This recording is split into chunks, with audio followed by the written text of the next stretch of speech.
Hello student, how are you? कैसे हो? जानते हो आइजैक न्यूटन ने क्या किया था? कैसे उन्होंने दुनिया चेंज की थी? फोर्स ऑफ ग्रेविटी से। नहीं नहीं नहीं नहीं, उन्होंने केवल फोर्स ऑफ ग्रेविटी से नहीं, असली मकसद अलग था। आइजैक न्यूटन ने दुनिया कैसे चेंज की थी? उसने जमीन और आसमान सब एक कर दिया था। न्यूटन से पहले लोगों को का ये मानना था कि जमीन का कानून अलग और आसमान का कानून अलग है, चर्च का कानून अलग है, मंदिर का कानून अलग है, राजाओं के लिए कुछ अलग कानून या लॉज, और हम जैसे लोगों के लिए अलग।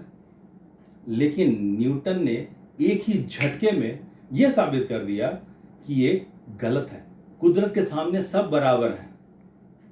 एक पहाड़ से अंबानी और एक आम आदमी दोनों एक साथ कूदते हैं, ठीक है? दोनों एक साथ कूदे, दोनों एक साथ गिरेंगे एक ही रिएक्शन में। तो आइजैक न्यूटन ने हमें यह सिखाया, यह करके दिखाया कि कुदरत के सामने सब बराबर हैं, क्या राजा क्या भिखारी। What is the previous knowledge? हम लोग को पहले का नॉलेज क्या है कि force is an external agency which acts on an object. It will change either it will change the shape or size or change the speed or change the direction.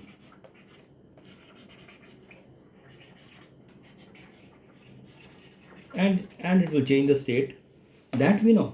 ये हम जानते हैं कि फोर्स अगर किसी ऑब्जेक्ट पर लगता है तो शेप और साइज में चेंज होता है, स्पीड में चेंज हो सकता है और डायरेक्शन में चेंज होता है, स्टेट तो चेंज हो ही रहा है। अब सबसे पहले जब आइजैक न्यूटन, एक साइंटिस्ट आइजैक न्यूटन आए, आइजैक न्यूटन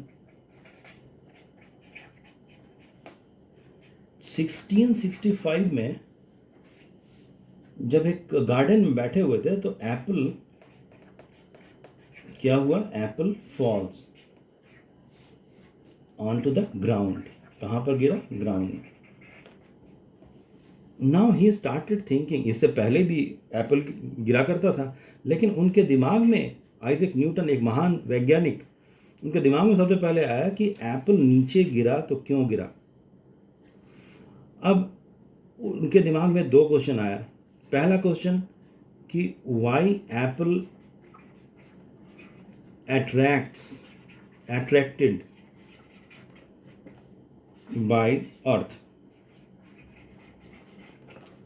दूसरा क्वेश्चन उनके दिमाग में आया, सेकंड क्वेश्चन, कि अगर अर्थ एप्पल को अट्रैक्ट कर रहा है, so why moon is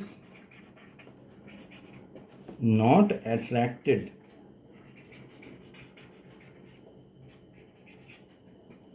by the earth. अब देखिए कि अर्थ मून को अट्रैक्ट क्यों नहीं कर रहा। सपोज ये अर्थ है, ये मून है, मून इज ऑर्बिटिंग, तो अर्थ इज ऑल्सो मूविंग और revolving and spinning also. In fact earth moon is attracted by the अर्थ, वो गिर रहा है, लेकिन ये अपने ऑर्बिट में इस तरह से जाके जब गिरना शुरू होता है तो मून आगे बढ़ जाता है। तो लाइक दैट।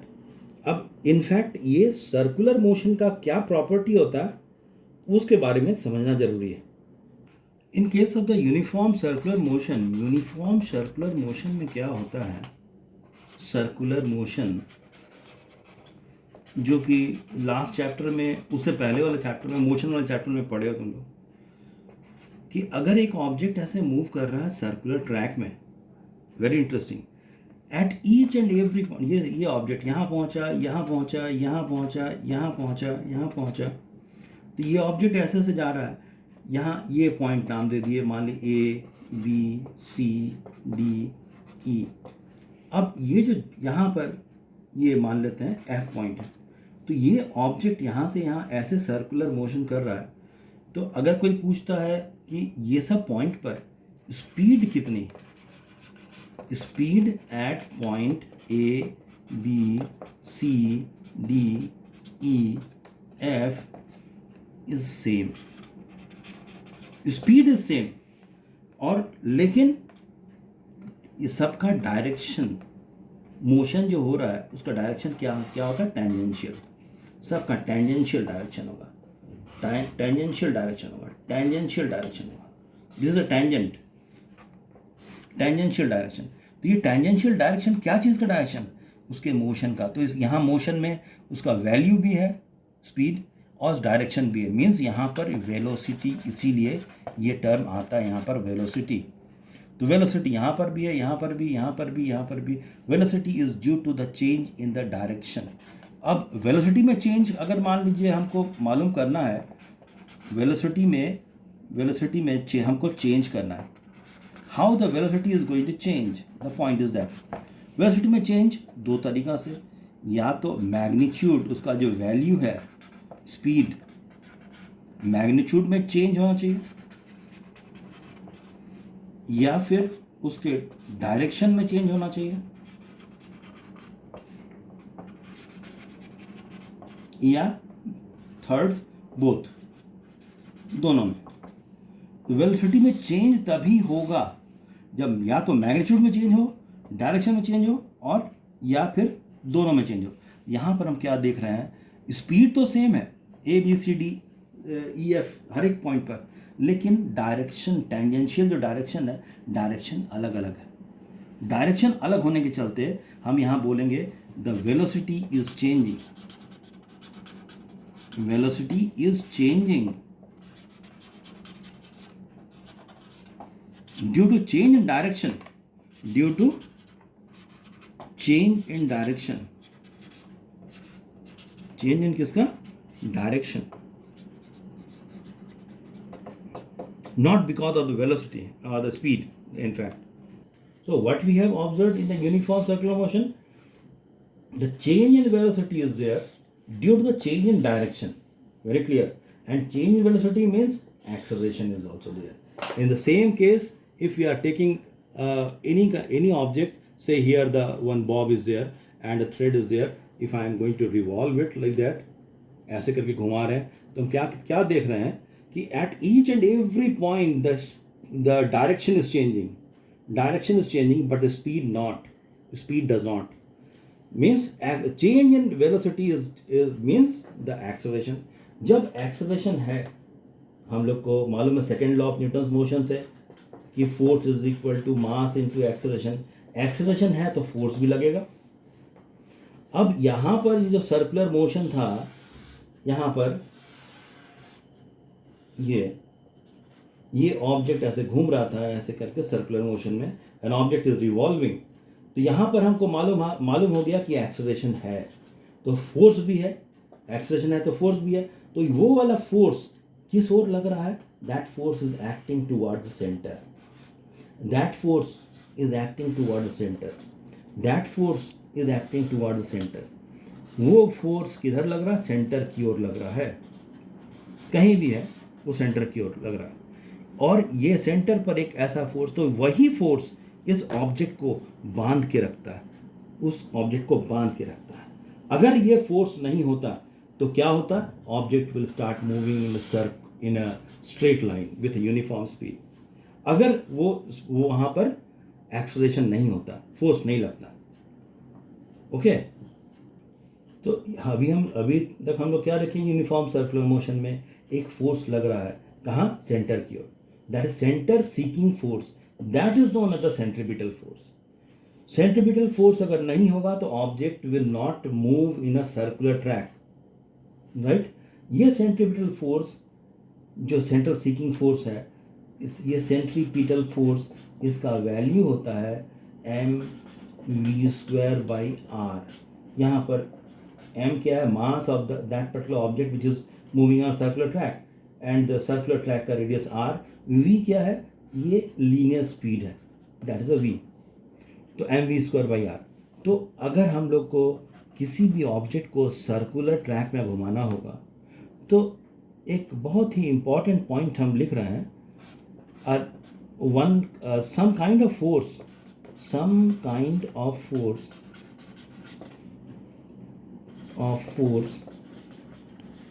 is needed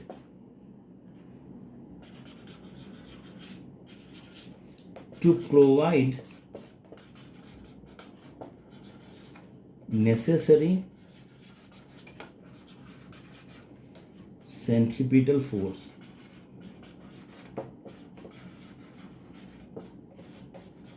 इसका मतलब क्या है? What is the meaning of that?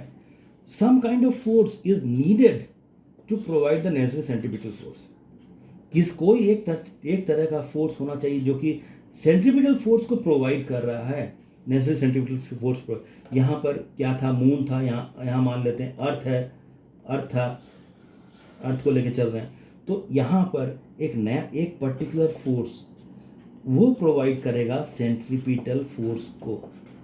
ये फोर्स कहाँ से आएगा? यहाँ पर क्या है? दो ऑब्जेक्ट है, एक अर्थ एक मून। तो इसी फोर्स को बोलते हैं ग्रेविटेशनल फोर्स। ग्रेविटेशनल फोर्स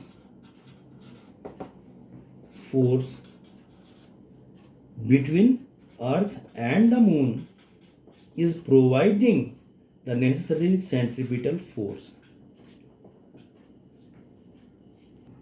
तो ग्रेविटेशन फोर्स का मतलब क्या हुआ? Gravitation force is a force acting between any two massive object और material object.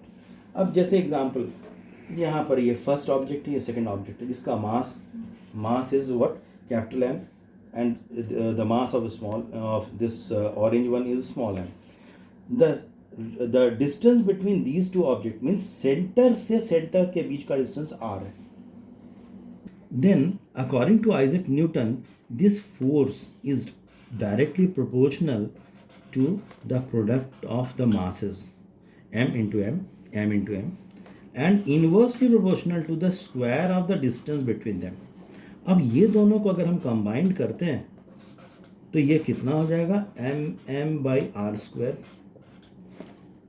And if you are going to remove this direct proportion sign, you will get a constant capital G, m/r²।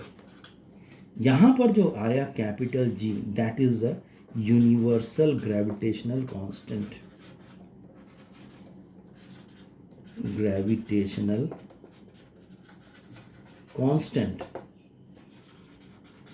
very important constant, and it's a value find out by the Cavendish scientist, 6.67 into 10 to the power minus 11 Newton meter square per kg square.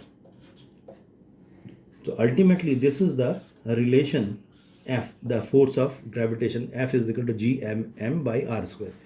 And if we are going to use it in the previous case, then what was the previous case?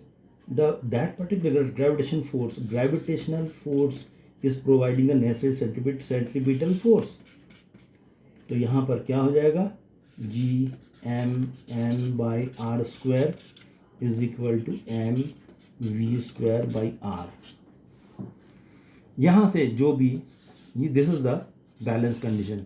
इसीलिए ये centripetal force कौन provide किया? Moon. Centripetal force, natural centripetal force is provided by the gravitation force between earth and the moon. That's why this is start revolving. ऐसे करके वो revolve करना शुरू करता है. Centripetal force is necessary to provide. अब यहाँ से जो बैलेंस कंडीशन आ गया, हम इसको कैलकुलेट कर सकते हैं, v निकाल सकते हैं, r निकाल सकते हैं कितना है. That is your one part. Another point is that another very important topic is the relation between small g and the capital G. Small g क्या है? Acceleration due to gravity. Acceleration due to gravity. And capital G तो मालूम है, universal gravitational constant. ये दोनों के बीच सबसे पहले हमको मालूम होना चाहिए what is the meaning of the weight of the object. Weight किसी भी ऑब्जेक्ट का वेट क्या होता है? Say for example I am releasing this particular ball, I am releasing the ball, what happens, ये बॉल क्या होगा, हम इसको छोड़ेंगे नीचे आएगा, it fell down. That means ये नीचे क्यों आ रहा है कि earth is attracting it, the force by which earth is attracting any object is the weight, that is the weight. तो वेट क्या है? Is nothing but the force which is attracted by the earth towards the itself. So force, that is your weight, and m, that is equal to mass into acceleration force. Here acceleration is acceleration due to gravity, that is your weight. Now our purpose is to find the relation between small g and the capital G. तो यहाँ पर just ये अर्थ है, mass capital M अर्थ का, small m उस object का जो कि अर्थ के सरफेस पर रखा हुआ है, अर्थ का रेडियस r है। तो हम लोग यहाँ पर एक फोर्स तो मेरा ये है, अर्थ ये इस ऑब्जेक्ट का weight, that is m into g. ना दूसरा फोर्स, ये दोनों ऑब्जेक्ट के बीच मास ऑफ ये अर्थ एंड मून के बीच जो एक और फोर्स लग रहा है, that is the gravitation force. वो कितना होगा? Capital G mass of the earth, mass of the object by ये दोनों के बीच का क्या डिस्टेंस है, r स्क्वायर। ये अब ये दोनों को हम अगर इक्वेट कर, ये भी फोर्स है, ये भी फोर्स है, दोनों को हम इक्वेट कर सकते हैं। तो m into G is equal to G m by R square. ये स्मॉल m कैंसिल, अल्टीमेटली क्या आया, g is equal to capital G m by R square. Very very important relation. यहाँ पर सबसे इंटरेस्टिंग क्या है, acceleration due to gravity depends on the mass of the planet or the heavier object or heavenly object, and r is the radius. ये this is the relation between small g and the capital G, and small g is independent of the falling object. जो object गिर रहा था उसके mass पर acceleration due to gravity नहीं depend करती है। रिमेंबर, ये किस पर डिपेंड करता है acceleration due to gravity? It depends on the mass of the earth, अगर हम लोग अर्थ के बारे में बात कर रहे हैं। Okay, what we got, the relation small G equal to capital G m by R square.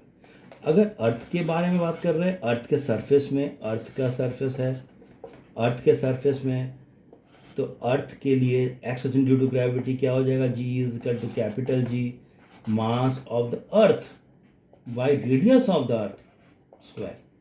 तो अगर हम m mass of the earth और रेडियस ऑफ द अर्थ का वैल्यू पुट कर दें, और g का वैल्यू तो मालूम ही है, तो इसका वैल्यू आएगा 9.81 मीटर पर सेकंड स्क्वायर अर्थ के लिए।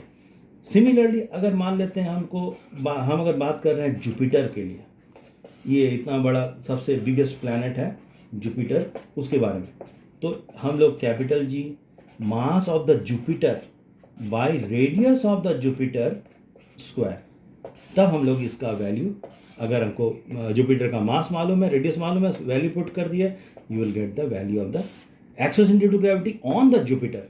सिमिलरली अगर मान लेते हैं अगर हम सैटर्न के बारे में बात कर रहे हैं, सैटर्न का हमको निकालना है acceleration due to gravity of for the Saturn planet, तो G mass of the Saturn by radius of the Saturn square.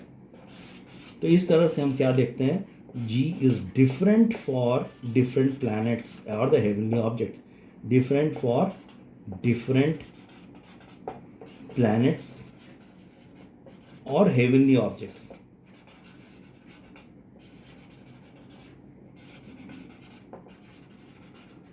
Similarly, अगर हम acceleration due to gravity moon का निकालें, मून, तो क्या होगा, capital G mass of the moon by radius of the moon square. इसका value अगर हम लोग कैलकुलेट करते हैं, मास ऑफ द मून और रेडियस ऑफ द मून, तो ये अर्थ के केस में एक्सेलरेशन ड्यू टू ग्रेविटी का 1/6 होता है, इतना बाई 1/6 आएगा। You can try, if you are going to put the value of the mass of the moon and the radius of the moon and the G, you will get it, means 9.8/6 उतना इसका earth के moon के case में acceleration due to gravity आएगा। Now one more point is being asked कि gravity क्या होता है.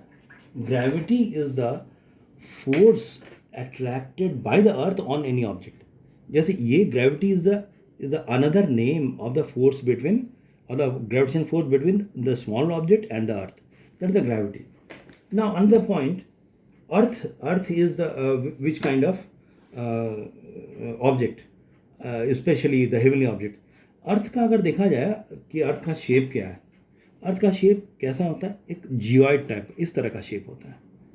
अर्थ का शेप कैसा होता है, जियोइड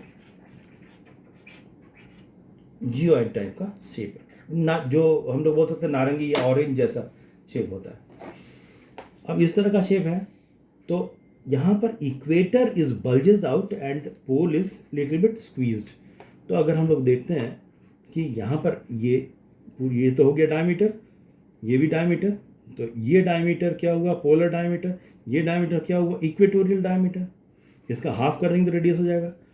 तो अगर देखा जाए तो कैलकुलेट ऐसा किया गया है, मेजर किया गया है कि polar diameter is less than the equatorial diameter.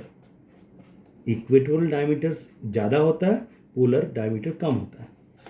ये होता है. और ये कितना होता है, तो R E stand for the equatorial diameter. ये क्या इक्वेटर है, equatorial diameter minus polar diameter अगर हम करते हैं तो दैट इज अप्रॉक्सीमेटली 21 किलोमीटर. तो अगर हमको ये मालूम है तो जी का फॉर्मूला कहाँ पर, इक्वेटर पर, और जी का फॉर्मूला कहाँ पर, पोल पर. दोनों हम लोग निकाल सकते हैं. अर्थ के इक्वेटर के केस में क्या हो जाएगा, G mass remain same, mass of the earth by radius of the equator square. और यहाँ क्या हो जाएगा, G M by R pole square.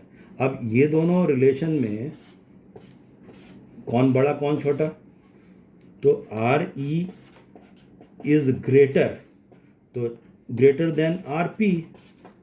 Equatorial radius ज़्यादा है किससे, पोलर रेडियस से. तो हम लोग बोल सकते हैं क्या ये ज़्यादा है, तो ये क्या हो जाएगा, इक्वेटर में जी कम हो जाएगा और पोल में जी ज़्यादा हो जाएगा. Acceleration due to gravity at the pole is greater than the acceleration due to gravity at the equator. तो अगर ये ऐसा है तो हम लोग बोल सकते हैं वेट भी ज़्यादा, कोई भी ऑब्जेक्ट है उसका वेट पोल में ज़्यादा होगा इक्वेटर की अपेक्षा. एम से हम मल्टीप्लाई कर दिए जिस ऑब्जेक्ट को हम पोल और इक्वेटर में लेके गए उसका मास. मीन्स वेट, किसी भी ऑब्जेक्ट का वेट पोल में ज़्यादा होगा इक्वेटर की अपेक्षा. Okay, thank you. Try to understand the concept. Okay.